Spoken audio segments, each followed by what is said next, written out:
Mesdames, Messieurs, bonsoir et merci de suivre le 20h de la télévision du Burkina.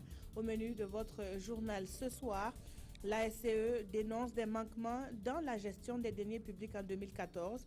Le premier responsable de l'autorité a eu une oreille attentive ce matin à Kossiam.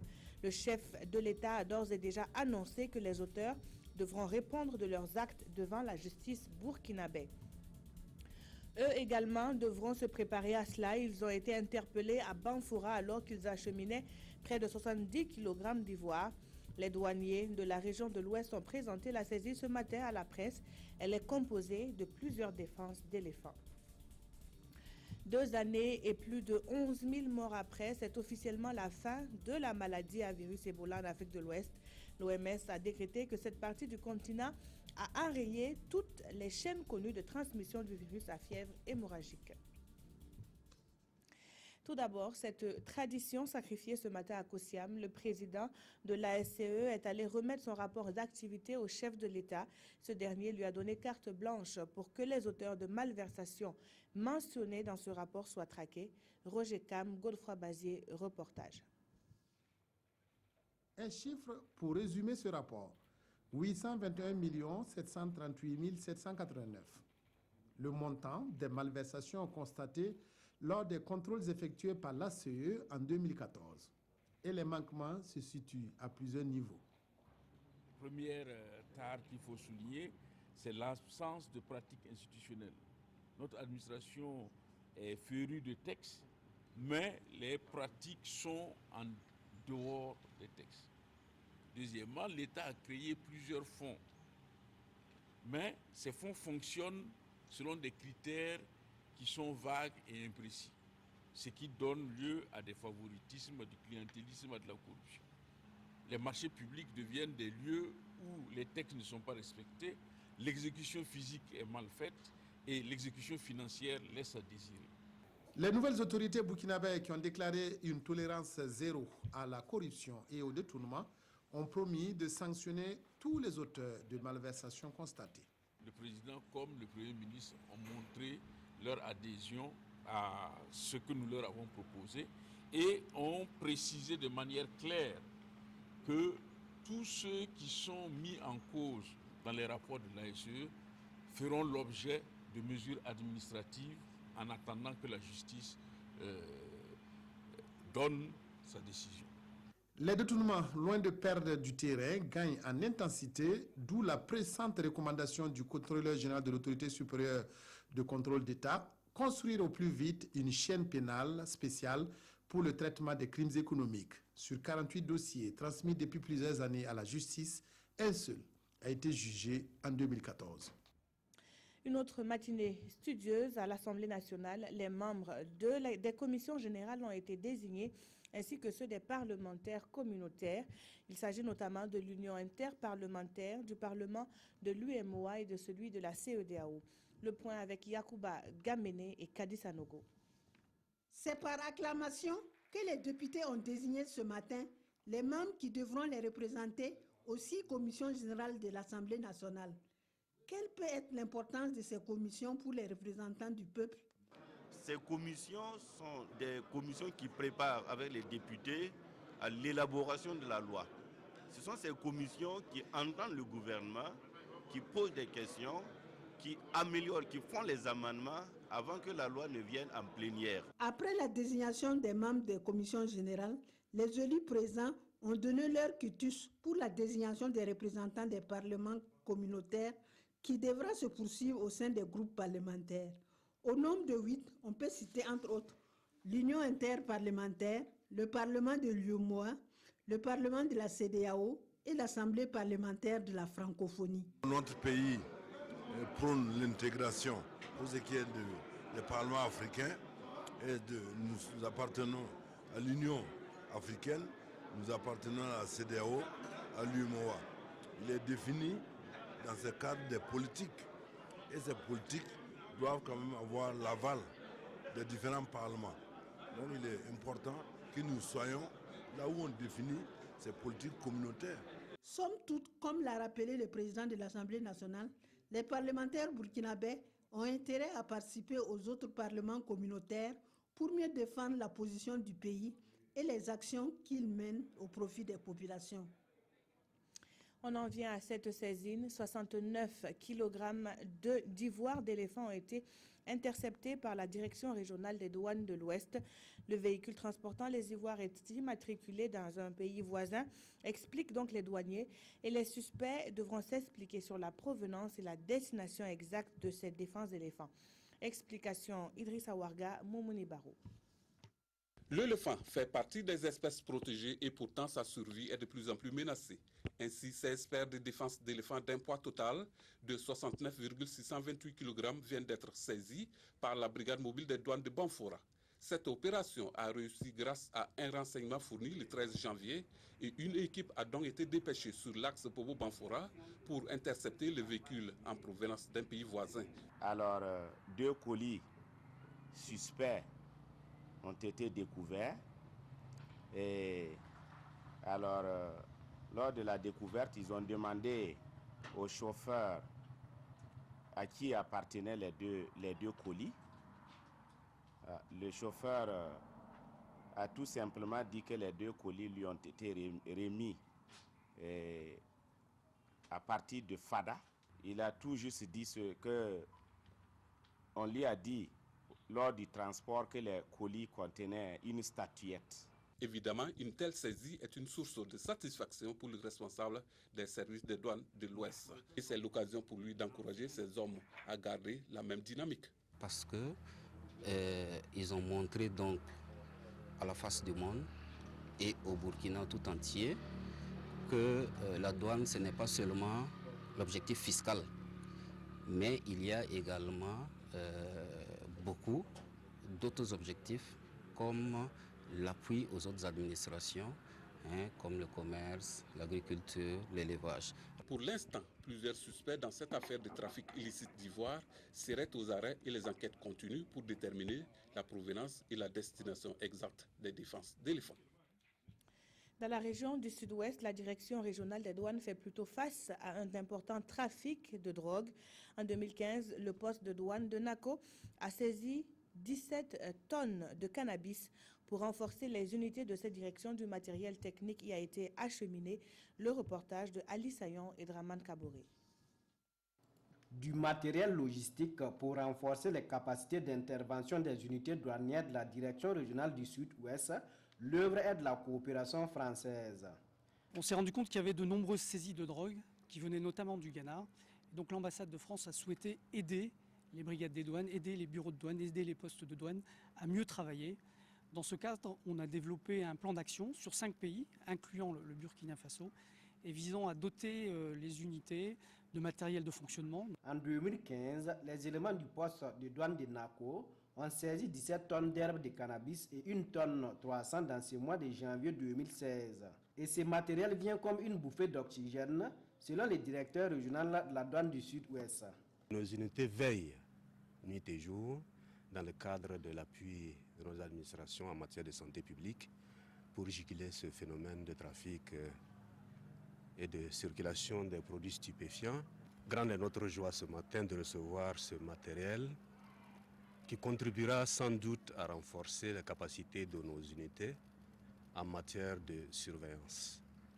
Ce stock d'herbes de cannabis ou chanvre indien sera incinéré au cours de la journée mondiale de la douane prévue le 26 janvier prochain.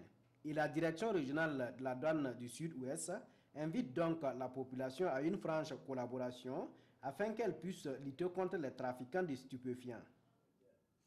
Restons encore dans la région et nous sommes à Boussoukoula, localité située à une vingtaine de kilomètres de Batié. Depuis plus d'une semaine, Boussoukoula est le lieu de convergence de bon nombre de curieux et pour cause, des écritures seraient apparues sur plusieurs arbres de la même espèce. Il s'agit du prunier noir, plus connu sous le nom de Andga Amouré ou Maha en Lobiri. Suivez le constat signé de Madou Oudraogo et Issa Kanana. Selon les agents des eaux et forêts en poste dans cette forêt départementale de Boussoukoula, c'est depuis le mercredi 6 janvier dernier qu'ils auraient été alertés de la présence d'écritures sur une même espèce d'arbre, notamment le prunier noir, scientifiquement appelé Vitex donania. Des écritures qui, selon des témoignages, trouveraient ses origines dans le Saint-Coran. Ça, Par rapport à notre déchiffrage, on se dit que c'est le mot Muhammad. Un peu partout autour du tronc. Donc, on se dit que c'est des écritures qui, en tout cas, d'une manière ou d'une autre, veulent dire Allahu, Muhammad. Donc, cela, on peut se dire que cela est tiré, de la phrase que les musulmans aiment répéter beaucoup quand on dit La ilaha illallah Muhammad Rasulullah. Qui veut dire quoi? Qui veut dire il n'y a de Dieu que Allah et Muhammad est son envoyé. Depuis la découverte de ces idéogrammes, ce sont des dizaines de personnes de la commune de Boussoukoula et même des localités environnantes qui affluent chaque jour dans cette forêt. C'est avec grand étonnement que moi je vois que des gravures qu'on peut déchiffrer et qui parlent de Dieu selon eux.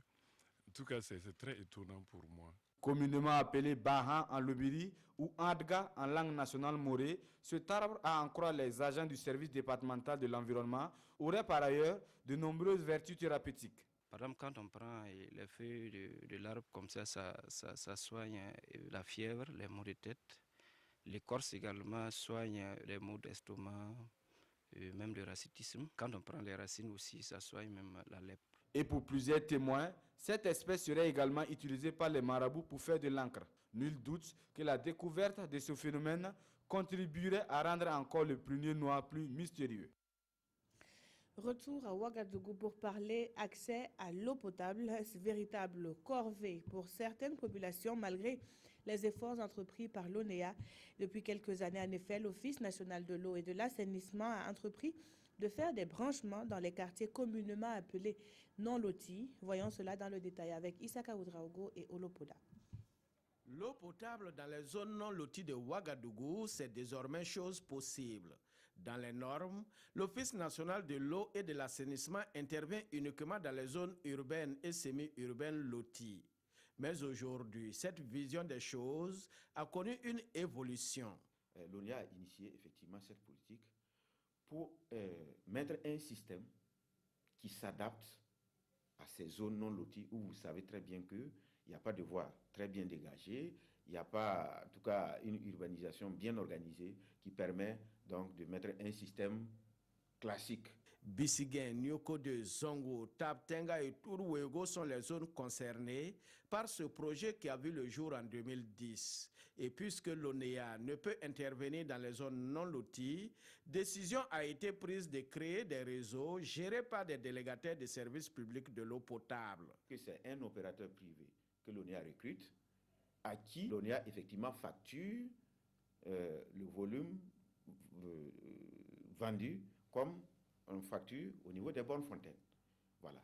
Et à cet opérateur maintenant d'organiser à l'intérieur de la zone toutes les activités permettant donc aux populations de s'approvisionner.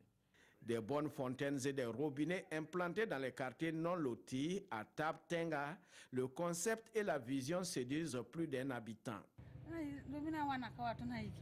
Avant les raccordements, on partait dans les zones loties pour s'approvisionner.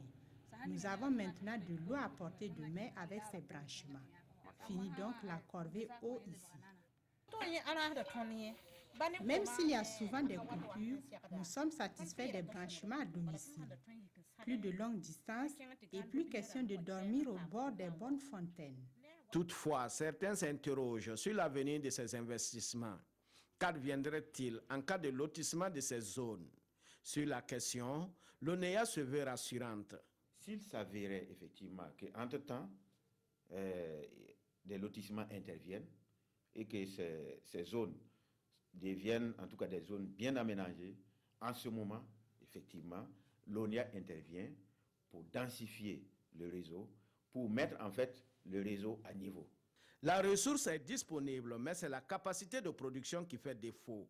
C'est pourquoi l'ONEA s'attelle à réhabiliter les forages et à poursuivre la phase 2 des ZIGA pour augmenter la capacité de traitement et de transport de l'eau vers la ville de Ouagadougou. Allons à présent à la découverte d'un homme, son nom Albert Damiba, Il fait partie des rebouteurs les plus renommés de la ville de Sia. Fracture et luxation trouvent remède dans sa cour qui ne désemplit pas. Et sa notoriété va même au-delà de nos frontières puisque ces malades viennent souvent des pays voisins. Hassan Gourabou et Moumouni Baro sont allés à sa rencontre. Avec le niveau de développement qu'ont atteint la science et la médecine moderne de nos jours, l'on pensait que les guérisseurs traditionnels étaient appelés à disparaître. Il n'en est rien du tout. Ils sont toujours actifs et nombreux sont les personnes qui, de tout âge, ont déjà fait recours au service d'un guérisseur ou d'un rebouteur.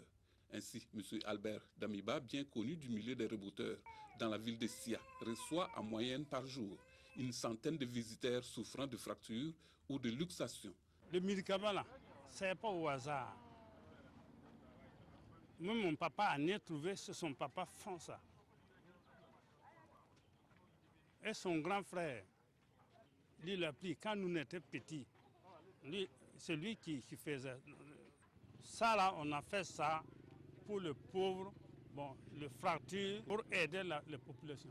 Malgré son expérience et son savoir-faire dans ce domaine, l'homme se base sur la radiographie pour avoir une idée exacte du degré de la fracture. C'est dire donc que la médecine moderne l'aide à faire un travail efficace. Si la personne a passé à l'hôpital, si on l'amène la radio, c'est très facile pour nous. Tu sais, si quelqu'un a blessé, dans 3 ou 4 heures, ça commence à enfler. Quand ça commence à enfler, si c'est beaucoup enflé là, nous, c'est difficile à voir les os là. Tu sais, il y a d'autres os qui sont dispersés. Il faut rassembler tous les os là. Tu mets chaque l'os à sa place. Parmi les blessés qui arrivent chez M. Damiba figure bon nombre d'étrangers venant des pays de la sous-région. Il y a des gens qui viennent de la Côte d'Ivoire, même ici là. Si vous demandez, il y a les Ivoiriens ici. Même l'autre jour, il y a un Ivoirien qui est venu avec les os, 2 os qui sont sortis. Il est retourné presque 2 ou 3 semaines de cela. Mais son béquille est là. Il a marché comme ça. C'est fini. Mais 5 francs. Il ne m'a pas donné 5 francs avant d'aller. Moi, j'ai fait 2 mois au Mali avec ce pied, mais je n'ai pas retrouvé la guérison. J'ai mon grand frère et ma grande sœur ici à Bobo de Lasso. Ce sont eux qui m'ont dit de venir, qu'il y a un rebouteur qui arrive à sauver beaucoup de gens. Effectivement, quand je suis arrivé, il a commencé le traitement. Vraiment, tout va bien et je suis fier de son aide. Damiba ne demande pas de rémunération, seule une contribution d'environ 600 francs CFA plus un poulet est demandée aux patients afin de pouvoir se procurer de certains produits indispensables pour le traitement, à l'image du beurre de karité et des bandes. À la question de savoir s'il y a une collaboration franche avec le ministère de la Santé, l'homme répond par la négative. Elle n'entend pas soulager les voyageurs par une réduction du coût des transports, qu'à cela ne tienne. L'organisation des transporteurs routiers du Faso entend tout de même répondre aux exigences de sa clientèle. C'est ainsi que des engagements ont été pris lors de la commémoration du 20e anniversaire de l'organisation. Le compte-rendu de Konsoun Koulibaly et Ismaël Diloma Sirima. L'OTRAF, Organisation des transporteurs routiers du Faso, a 20 ans. Occasion pour les représentants de ce syndicat des transporteurs d'élever 5 personnes au titre de président d'honneur. 9 autres acteurs du secteur des transports ont été distingués. Mais avant, le président de l'OTRAF a présenté quelques réalisations de l'organisation telles que la mise en place de représentations dans toutes les provinces du Burkina Faso ainsi que dans les ports de Tema et de Cotonou. Nous sommes le seul syndicat des transporteurs dans la sous-région qui a un siège bien bâti, plus de 10 bureaux, une salle de réunion avec une pompe émergée et qui fait des tournées de façon permanente pour entretenir ses relations avec les syndicats des pays voisins. Après 2 décennies d'existence, l'OTRAF envisage à présent de professionnaliser le secteur des transports routiers. Nous sommes en pied d'œuvre, le gouvernement essaie de nous accompagner, Déjà en 2012, il a fait des efforts. Il y a des promesses qui ont été faites, ça reste la réalisation, notamment pour le relocage ou le renouvellement du parc et les formations. Donc c'est inscrit comme un programme de l'État. En plus, le président de l'Organisation des transporteurs routiers du Faso entend travailler pour améliorer davantage les conditions d'exploitation des entreprises de transport burkinabais afin de mieux relever les défis d'approvisionnement du pays. À partir de demain, 15 janvier, la Radio nationale ouvre grandes ses portes au public. Dans ce cadre, il est prévu un tournoi de Maracana qui se jouera vendredi prochain. Plus de précisions sur le tournoi avec le président du comité d'organisation. Le sport occupe tout naturellement une place de choix dans les programmes de la radiodiffusion du Burkina Faso. Il était impensable, on va dire, de pouvoir organiser des journées portes ouvertes au niveau donc de cette institution de communication et sans pour autant parler un peu de ce sport-là. Et c'est pourquoi d'ailleurs le comité d'organisation a souhaité organiser un tournoi Maracana, comme on a peut-être l'habitude de le faire d'ailleurs. Mais l'objectif essentiel également, c'est de permettre un peu aux confrères et aux fidèles auditeurs de la radiodiffusion de pouvoir se retrouver et échanger autour donc du sport. Et c'est en cela donc que ce tournoi a été organisé. Une compétition qui va mettre bien entendu aux prises les équipes de la RTB dans son ensemble, radio et télévision, et bien entendu ensemble une seule équipe. Ensuite une équipe de Siroya, qui est un organe phare de l'État burkinabé également, plus la presse privée, audiovisuelle, également presse écrite dans son ensemble également, et une équipe donc des auditeurs de la radiodiffusion du Burkina, le vendredi à partir de 15h sur le plateau de la SONA. Voilà. Gustave Tarot, le président donc, du comité d'organisation du tournoi de Maracana, était interrogé par Kalfa Ouattara et Roger Kam. Donc demain, 15 janvier, la radiodiffusion du Burkina ouvre ses portes au public. C'est une nouvelle année qui commence pour le roi du Yatenga, une semaine après s'être retranché hors de son palais pour implorer les ancêtres. Naba Kiba a effectué son retour à Waïgouya. C'est un rite coutumier qui s'effectue chaque année, nous disent Alidou Alain Savadogo et Irénée Kaboré. Après une semaine passée hors de son trône, le roi d'Yatenga est de retour dans son palais. Ce retour, appelé Nabit Kiwu en langue morée, est un rite qui permet au chef d'entrer en communion avec ses ancêtres. C'est aussi un temps qui marque le début d'une nouvelle année pour Sa Majesté.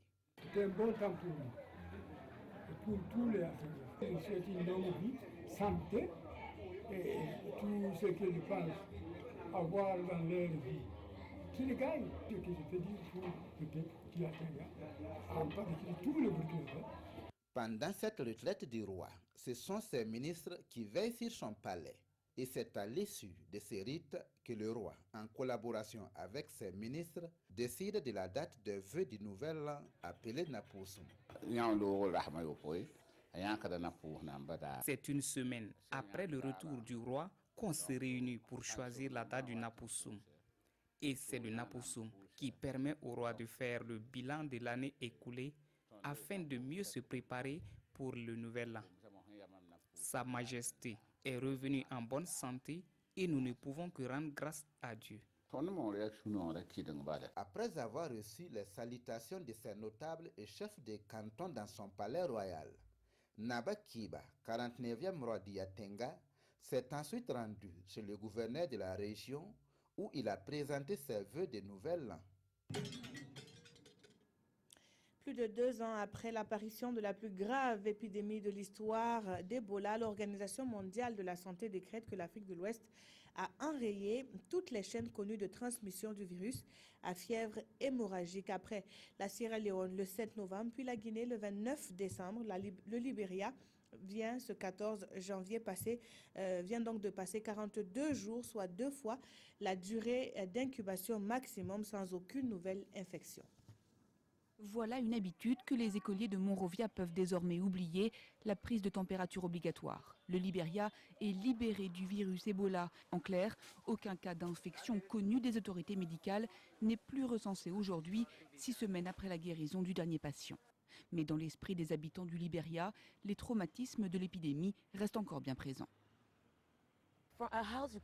On sortait parfois 3 ou 4 corps par jour d'un seul foyer. On voyait des gens malades et cela nous a beaucoup attristés. L'expérience a été horrible pour le Liberia et on espère que cela ne nous arrivera plus jamais. C'est au sud de la Guinée que l'épidémie s'est déclarée en décembre 2013, puis rapidement étendue. Le virus Ebola contaminera 2 pays limitrophes dès mars 2014, le Liberia puis la Sierra Leone 2 mois après. À partir de l'été 2014, ces 3 pays prennent des mesures d'exception, l'état d'urgence, le confinement de la population et la mise en quarantaine de nombreuses régions.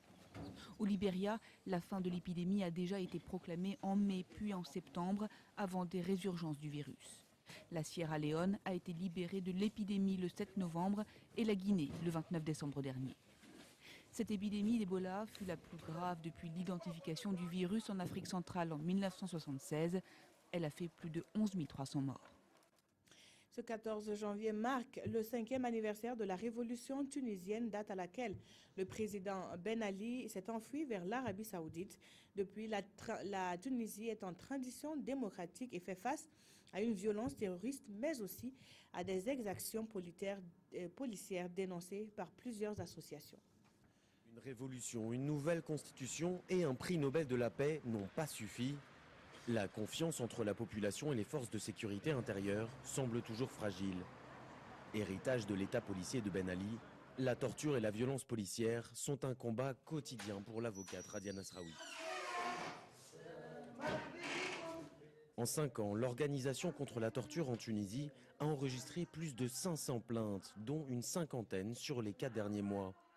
En novembre, Mohamed Rarsali aurait ainsi été passé à tabac dans un commissariat de Tunis. Il en a pour preuve un bras et une jambe cassés. La volonté de changement, Issam Dardouri affirme pourtant qu'elle est bien là. L'inspecteur de police préside une organisation qui s'occupe de la relation entre les forces de l'ordre et les citoyens. Il y a des erreurs policières. Nous ne le nions pas. Il y a de la violence policière. Nous sommes une organisation sécuritaire et nous condamnons les violences contre les journalistes et contre le peuple tunisien. Il n'y a pas d'excuse, de telles pratiques sont interdites. Pour les réformes, l'État demande de la patience. Mais Rached Jaidan a déjà longtemps attendu.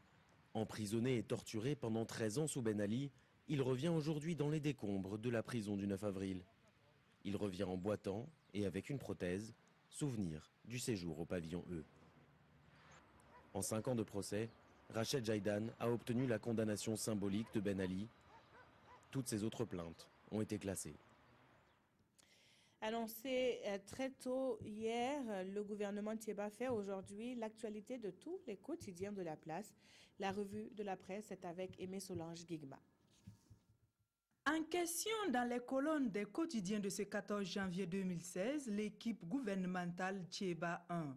Moins touffue que sous l'ère Compaoré où elle tournait régulièrement autour de 35 membres, mais plus élargie que sous la transition dont le gouvernement ne comptait que 25 membres, cette première équipe gouvernementale de la présidence Roch est constituée de 29 personnalités, nous apprend l'observateur Palga.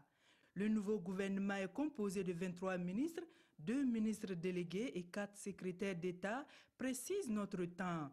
Et parmi eux, il y a des technocrates, mais aussi des politiques. Le pays note par ailleurs que pour la première fois dans l'histoire politique du Burkina, tous les membres de l'exécutif sont exclusivement des civils. Il faut savoir lire entre les lignes, réplique Le Soir. D'après ce journal, la conservation du département de la Défense par le président du Faso en personne est un indicateur palpable que l'armée reste un problème aujourd'hui encore, et ce depuis 2011. Quoi qu'il en soit, rétorque le quotidien, agit dans l'impartialité avec pour seule boussole de servir les intérêts du peuple, telle est l'attente des populations vis-à-vis des nouveaux ministres. À chacun de faire ses preuves, dit-il. Surtout qu'ils ont un héritage, explique aujourd'hui au Faso les problèmes corsés laissés par l'ex-régime déchu fin octobre 2014 et ceux suscités par le pouvoir de la transition. Dans tous les cas, Sidoya retient que les Burkinabés doivent se sentir soulagés d'avoir un gouvernement qui va redonner vie à la nation qui semble être en berne depuis un bout de temps. Merci d'avoir suivi cette édition. Ruth Bini Ouattara vous retrouve à 22h15 pour l'édition synthèse. Très belle soirée sur la télévision du Burkina.